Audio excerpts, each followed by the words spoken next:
Exactly बीड़ी जलेने पे कौन dance करेगा कार में? चलो मना कर दूंगी मैं उनको। Hi guys, welcome to Based on Drama. Where chaos meets drama. It's your host Vani. And Shri.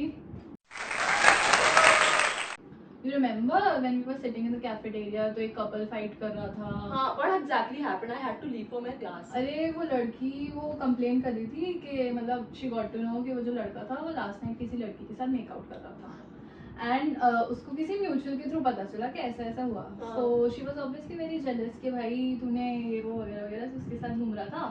तो वो बोलता कि अरे भाई what's the big deal, we are in an open relationship, what part of it you don't understand. मतलब भाई तुझे जो करना है कर, मेरे को जो करना है मैं करूँगा, तू मुझे नहीं रोक सकती. तो बस वो इसी चीज़ पे बहुत लड़ रहे थे. Why the Gen Z dating culture is so messed up? Gen Z is definitely more into casual dating because हमारी generation is very मतलब like literally बहुत casual है about their feelings, emotions and even like partners या friends को लेके भी. Valid. Like even friends भी भाई इतनी casually वो सबको treat करते हैं और फिर for granted लेते हैं, वैल्यू नहीं करते. और वो सिर्फ एक वो for the vibes for the fun कि हाँ भाई एक स्टेटस मेंटेन करना अपने फ्रेंड्स के बीच में कि हाँ I am dating this person, ये तो इतनी सुंदर है या ये इतना हॉट है, ओ माय गॉड वाओ, बस अच्छा दिखता है तो बस हाँ खत्म. तो भाई लॉन्ग टर्म बहुत रेयर होते हैं, लाइक 10% होंगे, लाइक 10% एक्चुअली है. There are really less people who are into long term relationship wise. They're like, अगर I'm getting in a relationship with someone, I want to have a future with them. Other than that, are like, देखते हैं कितना चलता है, देखी जाएगी. तो that doesn't get to my head कि भाई यार तुम किसी का टाइम वेस्ट क्यों करना चाहते हो? फर्स्ट प्लेस पे they're like let's see where this goes. मतलब वही है ना कि देखते हैं और वो सिचुएशनशिप में बन जाती है और सिचुएशनशिप के बाद आप घोस्ट हो जाते हो, आपको पता भी नहीं चलता कब क्या खत्म हो गया.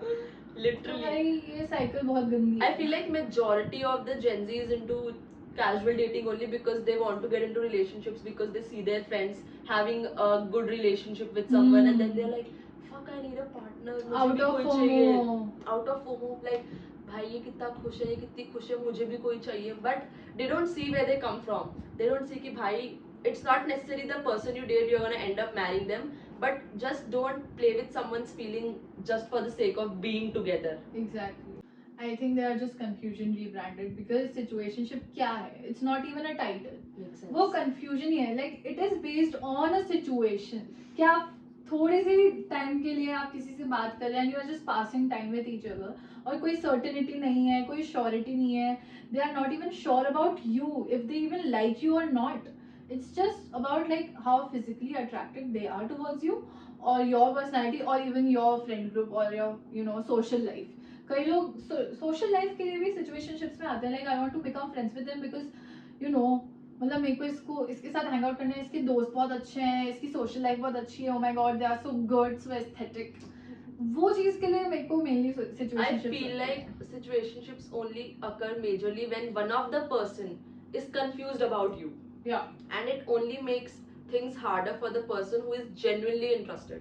मतलब वही है कि if you like someone genuinely and वो आपको कोई श्योरिटी नहीं दे रहे हैं but you still like keep on talking to them और तुम उन पे टाइम इन्वेस्ट कर रहे हो, you will end up getting hurt. तो dating apps are actually ruining the relationship वाला concept because it's basically shaadi.com without the shaadi. It's like a baby of shaadi.com जिसमें सिर्फ dating हो रही है which is not even for long term, very short term और बहुत ही casual, like हाँ भाई मैं lonely हूँ, I want someone to talk to at 2 AM, कोई मेरी craving satisfy कर दे, cookie भेज दे. By the way, you can order from Comfort Crumbs. Yes. I feel like there is a good side and a bad side to it. Like दोनों चीजें हैं. Like it can be good for some people and it can be bad for some people because people are very pretentious nowadays. तो you don't know ना कि वो exactly IRL कैसा है या उसकी personality कैसी है, वो कैसी होगी. Like texting और is cool, but वही है कि जब तक आप genuinely मतलब मिल रहे नहीं हो, connect नहीं कर रहे, तो वो फिर confusing state create कर देती है. I feel like dating apps are very confusing place for people because there are people who are there for long term friendships or relationships and there are people who are there for casual things as well. From what we have heard from our friends' experiences, they have said that it's a very toxic place but we're not planning to leave it because we are finding people who are genuine over there, but majority of the people that we come across are just there to do time pass. we are personally not on any dating apps, so we don't know, but from what we have heard, it's very meh situation. It's your duty to tell us if it's a good thing or a bad thing. Please let us know in the comment section. What are your views? I think social media ने relationship को बहुत toxic बना दिया. Okay. Why ना? It gets very easy for the third person to enter into your relationship. Yeah, कि to give their judgment, to give their opinion on your relationships. And if you don't trust your partner enough, तो obviously आप उस third person की इतनी सुनोगे तो आप उनको question करोगे and it खुद will, influence हो जाओगे. yeah, वो आपकी relationship toxic ही करेगी. Makes sense. Like you should trust your partner enough कि वो social media पे क्या कर रहे हैं, आपको इतना है कि वो कुछ गलत नहीं करेंगे या boundaries cross नहीं करेंगे. तो हाँ भाई, it has made it toxic. I think relationship should be private, not a secret. Private होनी चाहिए. Like your main people should know कि हाँ you are in a relationship with someone and it's a genuine relationship. तुम्हारे relationship के बारे में ढोल नहीं बजना चाहिए कि like everyone knows your drama, everyone knows क्या चल रहा है, everyone knows why you are fighting and all. That does not make sense. It just makes your relationship easy to comment on. Exactly. That should not be the case. You are basically giving authority to other people to comment on your relationship. Makes sense, totally. I feel like Gen Z dating is more about situationships, talking stages, ghosting, and things like that. In older days, when I talk about it with my dad or when I see it online, it was a lot about pure love. Because Gen Z के लिए dating is also trial and error. Yeah. They're also like trying things with people and मतलब वही है कि भाई इसके साथ हो गई बार मैच तो ठीक है, नहीं हो रही तो दूसरी देख लेंगे, वो वाली बात हो रही है. एंड ओल्डर जनरेशन में अगर अपन देखें तो इट इज अबाउट कमिटमेंट. मतलब वहाँ एक कमिटमेंट होती है और वो ये नहीं होती कि वो बहुत बाद में आती है. It is from the start. And the thing is Gen Z gets bored very easily. Like हम फोन में एक रील से या इंस्टाग्राम से 10 मिनट में बोर हो जाते हैं, तो इंसानों में तो बहुत जल्दी बोर होते हैं भाई. You have to be over your ex और your past. That is the most important thing. Otherwise, you cannot build a relationship with someone else if you are not over your ex or your past. क्योंकि वो आपको आपके feelings को block करता है और आप फिर कम्प्लीटली अपना पूरा 100% नहीं दे पाते हो, which is unfair to the other person. अगर वो ये एक्सपेक्टेशन लेके आ रहा है कि हाँ एक अच्छा बॉन्ड बनेगा. I feel like I'm more of a just keep each other updated type of person, क्योंकि मुझसे पूरे दिन बात नहीं होती. I believe दो अलग लोग हैं, उनकी अपनी लाइफ है, अपने हिसाब से चलो, keep each other updated. Adding to your point, like individuality is very important in a relationship. Like you have individual lives. तो आप पूरे दिन obviously it's not practical enough to like talk or text all day because आप अपनी life में फिर क्या कर रहे हो. If you want to grow, you guys grow together. तो उसके लिए भी you have to give each other time कि separately हाँ you take your time. ये तेरा दिन है, तेरे दिन में तुझे जो करना है कर. Just let me know what are you doing, what are you up to, and just keep me updated if you're okay or if your mood is off or anything I can do about it.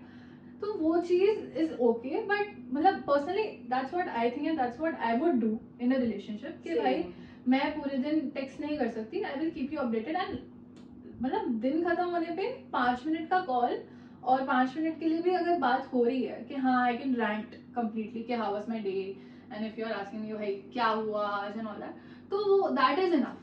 Yeah. Like that is enough to like मतलब keep your relationship going if you are in a healthy relationship.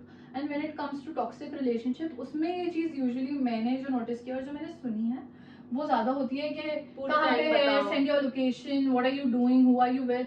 Like it creates a very toxic environment. और फिर वो कहीं ना कहीं आप अपने person से फिर हेट भी करने लग जाते हो, फिर चिढ़ने लग जाते हो, फिर आप दूसरों से उनकी बुराई भी करते हो कि यार शिट यार ये तो ऐसे कर रहा है, ये तो ऐसे कर रही है, तो मुझे कुछ करने ही नहीं देती. And then they put restrictions which will not let you grow as a person और योर रिलेशनशिप. या टोटली.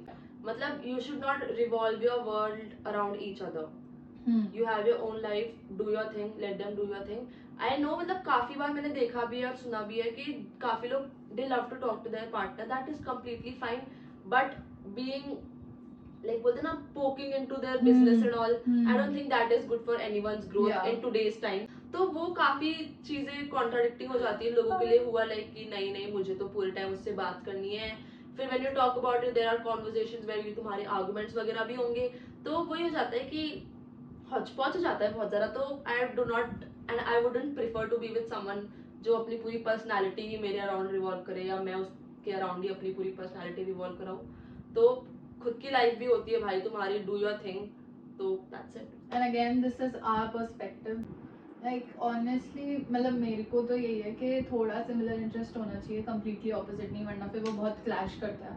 Makes sense. मतलब मेरे थॉट्स और मेरे इंटरेस्ट थोड़े अलाइन करने चाहिए, लाइक एटलीस्ट 50% ऑफ इट, ताकि वो अंडरस्टैंडिंग भी बनी रहे. वरना फिर वो होता है कि अरे यू तो live a very totally different life, अभी सुबह टाइम नहीं है, रात को भी टाइम नहीं है, फिर टाइम कब है? I feel like I would want to be with someone who has majorly opposite interests of me. कि मतलब we have something new to talk about. मेरे भी thoughts है, उसके भी thoughts है, and there's no clash. कि do it this way, do it that way.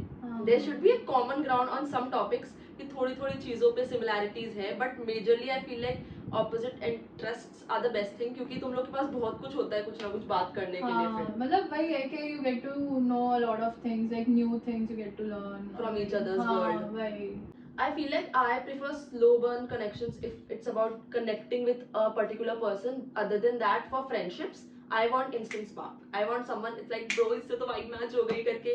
And for relationship wise, I want कि I get to know the person slowly and slowly. Then I come to a conclusion like okay, I like him or I like her करके.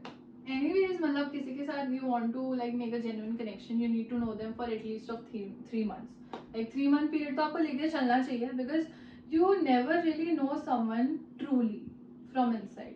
क्योंकि वो कितना pretend कर लेंगे, 1 महीना 2 महीना 3 महीना, चौथे महीने आपको कुछ ना कुछ ऐसा पता चलेगा ही, वो ऐसा ट्रेड जो शायद आपको पसंद ना आए या वो आपकी पर्सनालिटी से बहुत क्लैश हो रहा हो. तो भाई give time, slow burn connections ज़्यादा बेटर हैं. Makes sense totally. हमारे ओपिनियन में तो एटलीस्ट. मतलब if it's a instant spark situation for you, I've heard love at first sight and things are very good for people.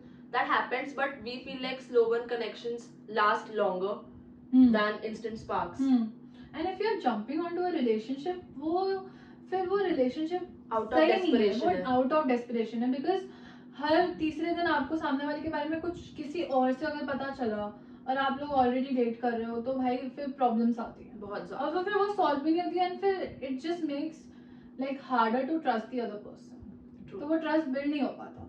It's better to build your trust in advance and over the time you are in the relationship, क्योंकि तुम्हें पता है कि भाई where this person comes from, कि भाई इसके traits ये है, मुझे पता है ये चीजें हैं ऐसे ऐसे.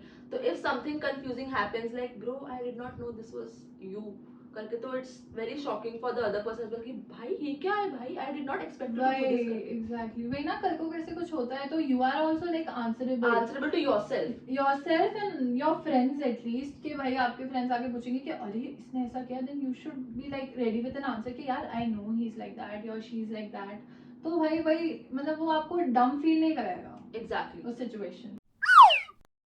We feel like you should just enjoy your life but not play with anyone's feelings. So that's just what we would like to say. And I feel like खुद के पैर पे कुल्हाड़ी एक बार पड़नी भी चाहिए, क्योंकि तुम सीख जाते हो.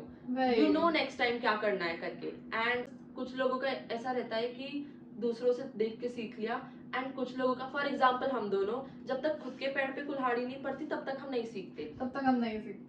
So don't forget to like, comment, subscribe to this and let us know what you think about it. Bye. Bye. See you in the next one.